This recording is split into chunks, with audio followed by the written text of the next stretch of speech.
Pikes Peak down by Colorado Springs is America's most famous mountain. Atop its Purple Mountain's majesty, Catherine Lee Bates began writing America the Beautiful. Well, since then, millions have driven, hiked, or taken the Cog Railway to the top of this 14,110-foot high giant. Well, Dr. Colorado suggests that Manitou and the Pikes Peak Railway are the fastest and easiest way to get to the top. Well, I can't imagine any other way. Why is Pikes Peak one of America's most famous? You know, it stands out from the rest of the Front Range, so it's the first mountain you see coming in from the east. It gave its name to the whole Colorado Gold Rush. It was called the Pikes Peak Rush, and I think we might have even been called the state of Pikes Peak. Wow. We've got a graphic here. Now, from the looks of that map, Pikes Peak seems to be a getaway to a lot of really fun places. Right. You can hike up it. You can drive up it with a Pikes Peak hill climb. It'll be July 4th. You could take a burro up it and the Cog Railway up it. A burro up it. Now you Yes. you didn't hurt your arm taking a burro up to Pikes Peak, did. I you? fell off a burro on top of Pikes Peak. I know that's not true, but anyway. So what is the Cog Railway for folks who don't know about it, and how long has it been in operation? It's like ever since 1891. It's celebrating its 125th birthday this summer. And they're little teeth that come into a track that has teeth on it, so it rolls from cog to cog, which pulls it up, and then also breaks it when it comes down, which is also a problem. A problem. A runaway car going downhill. It's a problem. Okay, so I can't imagine what the first railway looked like in 1891. Not that much different from today. Don't say that. It was wooden. Yeah. And it wasn't the sleek stainless steel cars that you have today. Yeah, no kidding. So for those who make it to the very tip top of Pikes Peak, what can they expect when they get up there? Snow. Yeah. Or cold. It's going to be at least 40 degrees colder than it is at the base where you start out. Isn't and that often hailing or raining or whatnot. Fortunately, they have hot chocolate up there. Yeah, so how did people get up to Pikes Peak before the Cog Railway?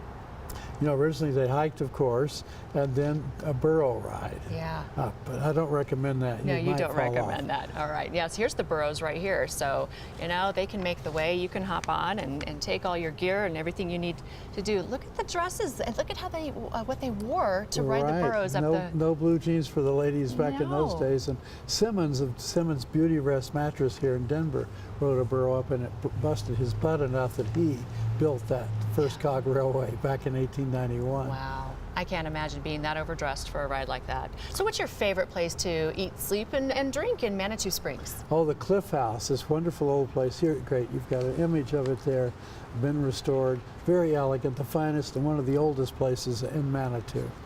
Looks beautiful. Beautiful. Manitou Springs is gorgeous. I've been there. It's a quaint little Colorado town.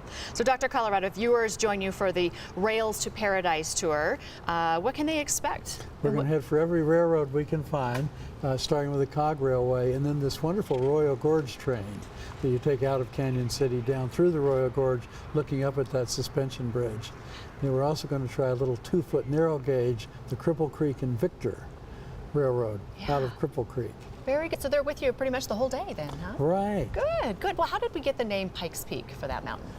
Where'd that come from? Zebulon Pike tried to climb it way back in 1806. He didn't make it. He got up to the top of Cheyenne Mountain, just a shoulder of it, in a blizzard and gave up. And he said people would never climb Pikes Peak, that it was 17,000 feet, he claimed. It's actually 14,110 feet.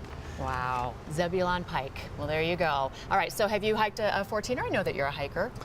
No, I've driven up to the top of Mount Evans. I've taken the Cog Railway up to the Pikes Peak. Yeah. I did climb Longs Peak and Quandary Peak.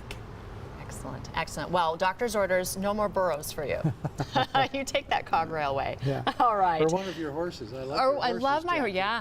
Tommy or Slider. Thank you, Dr. Colorado. Hey, tomorrow at 6 p.m., you are invited to a free slideshow and book signing by Dr. Colorado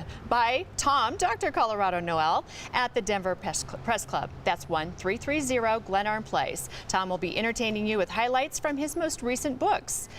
Denver Landmarks and Historic Districts, Herndon Davis, Painting Colorado History, and Colorado, a Historical Atlas, which just won the Colorado Book Award for the Best History Book. Now, if you can't make it tomorrow, come by Tom's free show and signing at the Tattered Cover. That's on Colfax at 7 p.m. Wednesday, July 6th.